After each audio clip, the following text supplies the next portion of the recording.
खुदा भी अपनी रहमत उस पर बरसाता है जो अपना हाथ मदद करने के लिए आगे बढ़ाता है। और ये हाथ बढ़ाने का जज्बा अगर कम उम्र में ही आ जाए तो ऊपर वाला और भी ज़्यादा खुश हो जाता है। जी हाँ, मदद का हाथ बढ़ाया है मध्य प्रदेश के होशंगाबाद ज़िले में बसे इटारसी शहर के केंद्रीय विद्यालय स्कूल में पढ़ने वाले 11th क्लास के स्टूडेंट ने। आखिर क्या किया है उस युवा ने जिसके कारण आज वो पूरे शहर की मिसाल बन चुका है? ये जानने के लिए आवाज़ लाइव की टीम वहां पर पहुंची है जहां से उसने इस नेक काम की शुरुआत की है। तो आइए आप सबकी मुलाकात उस फरिश्ते से करवाते हैं जिसने ये नेक काम किया है। सबसे पहले तो आप अपना नाम बताइए। हेलो, मेरा नाम सार्थक रायसा है। मैं केवी नंबर 2 सीपी इटारसी स्कूल में हूं और मैं साई फॉर्चून सिटी इटारसी में रहता हूं। सार्थक, जैसा कि मैं यहाँ पे देख सकता हूँ कि एक कुत्ते का छोटा सा बच्चा है, ये दिख रहा है कि लाचार है। क्या हुआ है उसके साथ ऐसा और अब आप किस तरह से आपने उसकी मदद की, हमें थोड़ा सा बताइए। ये एक स्ट्रीट डॉग है जो पहले एक जो चीकू नाम है उसकी बच्ची है ये।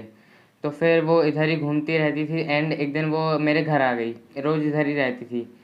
देन एक दिन एक फोर व्हीलर ने उस पर गाड़ी चढ़ा दी, जिसकी वजह से उसके जो बैकबोन है एंड पीछे के दोनों लेग्स हैं वो दोनों टूट गए।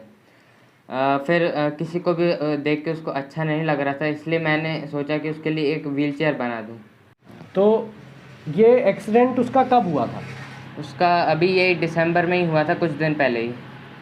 तो हम जैसा कि दर्शकों को बताना चाहेंगे कि ये वो कुत्ते का बच्चा है जिसके जो पीछे के दोनों पैर हैं वो पूरी तरह से, उनकी जो हड्डियां हैं वो टूट चुकी हैं और वो अब इतना लाचार हो चुका है कि वो चल नहीं पाता है। पर सार्थक जैसे कुछ युवा है जो उस जीव की मदद करने में लगे हुए हैं। तो सार्थक ने यहाँ पर जो मदद का हाथ बढ़ाया है वो है एक व्हील चेयर गाड़ी। सार्थक आप बताएंगे कि किस तरह उन्होंने ये बनाई है और वही इसे यूज़ करके भी बताएंगे। मैंने ये गाड़ी PVC pipe, belts, nut bolts, tyre and इन सब चीज़ों से बनाई है वो गाड़ी, व्हील चेयर। एंड इस पे वो बहुत मतलब आराम से बैठ सकता है इधर, और उसके आगे इधर बेल्ट लग जाता है तो जिससे वो आराम से चल भी सकता है। तो जैसा कि दर्शकों आपने देखा, सार्थक जो है उन्होंने एक छोटी सी व्हील चेयर गाड़ी बनाई है और उस कुत्ते के बच्चे के सपोर्ट के लिए वो गाड़ी बनाई गई और PVC pipe, nut bolt, car के सीट बेल्ट्स और साइकिल की टायर की मदद से उन्होंने ये बनाई है और इस तरह से वहाँ पर इसे बैठाया जा रहा है जिससे उसके जो पीछे के पैर हैं वो सपोर्ट मिल सके उन्हें चलने के लिए। आगे के पैर सही सलामत है बट जो पीछे के पैर है वो पूरी तरह से लाचार है। तो इस तरह से ये गाड़ी जो है काम करती है, व्हीलचेयर काम करती है। और यहाँ पे उन्होंने बेल्ट भी बनाया है ताकि उसकी पकड़ ना छूटे दौड़ने में, चलने में। और पीछे भी जो है पैरों में भी बेल्ट लगाए गए हैं ताकि उसके पैर जो है वो पीछे रगड़ाए नहीं चलते हुए, दौड़ते हुए। ये इस तरह से ग्रिप बनाने के लिए ये बेल्ट यहाँ पे लगाया गया है। और अब पीछे की साइड पैरों में जो जब पैर लटकते हैं तो उसमें जो रस्सियाँ होती है वो टाइप से बनाया गया है ताकि उसके जो पैर है वो हमेशा हवा में रहें और वो कभी भी रगड़ाए नहीं। तो इस तरह से ये कॉन्सेप्ट है। और ये एक छोटा सा बच्चा है जो अभी लगभग 1 या 2 महीने का दिख रहा है। और सार्थक और उसके जो परिवार वाले हैं, उसके जो शिक्षकगण हैं, उन सभी की मदद से और सार्थक के सार्थक प्रयासों की बदौलत ये नया जीवन प्राप्त हुआ है। जैसा कि आप देख सकते हैं किस तरह से वो चल पा रहा है। तो ये बहुत ही एक अच्छी पहल है। हर युवा को, हर नागरिक को ये सीखना चाहिए कि किस तरह से, ये देखिए यहाँ पर ये पैर है जो उसे बेल्ट से बांधा गया है, रस्सी से बांधा गया है ताकि उसके जो पैर हैं वो नीचे ना रगड़ाए। और ये इस तरह की गाड़ी है और ये इस तरह से अगर वो चलता है तो वो किस तरह से अपने चल पा रहा है, दौड़ पा रहा है और एक नया जीवन उस जीव को मिला है सार्थक के सार्थक प्रयासों की बदौलत। तो सार्थक ने जैसा बताया कि उन्होंने व्हील चेयर बनाई और एक नया जीवन प्रदान किया एक कुत्ते के बच्चे को। तो सार्थक, हम ये जानना चाहेंगे कि किस तरह आपको ये इंस्पिरेशन मिली और कैसे आपको ये आइडिया आया? ये इंस्पिरेशन तो मैंने जब उसको देखा वो चल नहीं पा रहा था, इसलिए मुझे खुद से ही अंदर बहुत हर्ट हुआ था, इसलिए मैंने उसके लिए अंदर से इंस्पिरेशन आई थी, इसलिए मैंने उसके लिए एक व्हील चेयर बनाई थी। एंड जो मम्मी पापा और मनवारे अंकल जो है टीचर, उनने भी मेरा बहुत सपोर्ट किया था। तो इस व्हील चेयर को बनाने की कितनी कॉस्ट आई थी साल तक? इसकी कॉस्ट 500 to 600 आई थी। तो अब जैसा कि आपने ये बना दिया है, अब आगे क्या आपकी क्या सोच है कि किस तरह से आप और आगे मदद करते रहेंगे? हाँ, मैं इन स्ट्रीट डॉग्स के लिए एक डॉग होम बनाना चाहता हूँ, एक डॉग शेल्टर।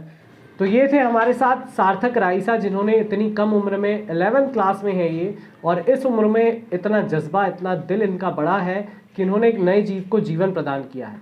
अब ये इंस्पिरेशन उन्हें कैसे मिली और किस तरह इनके परिवार वाले महसूस करते हैं, वो हम सार्थक के परिवार से जानेंगे। नमस्कार मैम। मैम, आपका नाम बताइए। मेरा नाम राखी रायसा है। मैम, सार्थक इस छोटी सी उम्र में इतना बड़ा काम कर रहा है, कैसा महसूस कर रही हैं आप? बहुत अच्छा लगा मुझे, ऐसा हमने सोचा नहीं था। जिस दिन उसको ऐसा प्रॉब्लम हुई, बेटी उठा के लाई उसको, और मेरा तो रोना चालू हो गया कि अरे मैं क्या क्या करूं मैं। अभी 2 मिनट में उसकी ज़िंदगी बदल गई। तो आगे पीछे हम लोग घूमता रहता था। उसके बाद सार्थक बोला, मम्मी अपन ऐसा करते हैं, इसके लिए गाड़ी में। मैंने कहा अरे नहीं बन पाएगी बेटा। नहीं नहीं मम्मी मैं बना लूँगा। अरे मैं तो बनाऊँगा, सामान ला के दो। पीछे पड़ गया वो तो, और फिर बना ही ली उसने। बहुत अच्छा लगा मुझे, और आज जो इतना उसको मिल रही है तो और ही अच्छा लग रहा है। बहुत अच्छा जी। तो मैम ने जैसा बताया कि उन्हें बहुत खुशी हो रही है, हम सर से भी जान लेते हैं। सर, आपकी क्या प्रतिक्रिया है इस पर?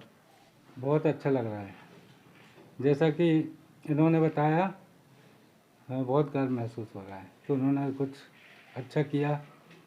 एक अपंग पशु है वो, तो उसके लिए इतना कुछ आगे बढ़ा, बहुत अच्छा लगा। बेटा, आपका नाम क्या है? लक्षिता राइसा।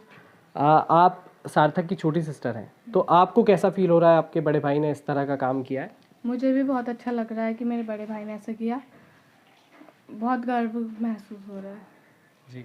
तो मैम, आपने जैसे कि बताया आपको खुशी हो रही है, तो अब आप, जैसा सार्थक ने बोला था कि वो डॉग शेल्टर होम बनाना चाहता है यहाँ पर, तो आप इस बारे में किस तरह से सोचती हैं मैम? मैं तो वैसे भी हम लोग सभी जो बर्ड हैं या एनिमल कोई भी, हम लोगों को बहुत अच्छे लगते हैं, चाहे वो डॉग हो चाहे कोई भी हो, बहुत ही अच्छे लगते हैं। जैसे हमारे यहाँ पैरट है, और भी वो डॉग हाउस बोल रहा था मैं ये बनाऊंगा। मैंने कहा पहले अब पढ़ाई कर लो फिर करना। नहीं नहीं वो तो करेगा। तो बाजू में जो हमारे जगह है उसमें छोटा सा डॉग हाउस बनाना चाहता है वो। तो ठीक है, बहुत अच्छी बात है, वो कुछ करना चाहेगा, हम और उसके लिए इंस्पिरेशन बनेंगे और उसको करने देंगे जो वो करना चाहता है। तो सर, जैसे कि स्ट्रीट डॉग के लिए ये काफ़ी एक्सीडेंट होते रहते हैं, तो आपकी क्या अपील रहेगी सरकार से कि किस तरह से इसके लिए व्यवस्था की जाए? ये सरकार दूसरे जानवरों के लिए उनके होम्स वगैरह रखती हैं, तो वैसे ही इनके लिए भी रखा जाए। तो ये थे हमारे साथ सार्थक की फैमिली, जिन माँ बाप, उनकी बहन, उन्होंने बताया कि उन्हें किस तरह से गर्व महसूस हो रहा है और सरकार से वो क्या अपील करते हैं। जैसा कि ये परिवार जो है एक पशु प्रेमी, एक जीव प्रेमी परिवार है। जैसा कि आप देख सकते हैं यहाँ पर इन्होंने एक तोता भी पाला है, और ये तोता भी इनका नहीं है, कोई छोड़ कर गया था जिसके पंख जो है टूट चुके हैं, उसके कारण वो उड़ नहीं सकता, तो इस परिवार ने उसे भी पाला है। वो कहते हैं ना कि दूसरों की दिल से मदद कीजिए, शांति और खुशियाँ मुफ्त में लीजिए। ये राइसा परिवार इन्हीं लाइंस को सार्थक कर रहा है। वीडियो जर्नलिस्ट शिवांग भट्ट के साथ दिव्यांशु जायसवाल, आवाज़ लाइव, इटारसी।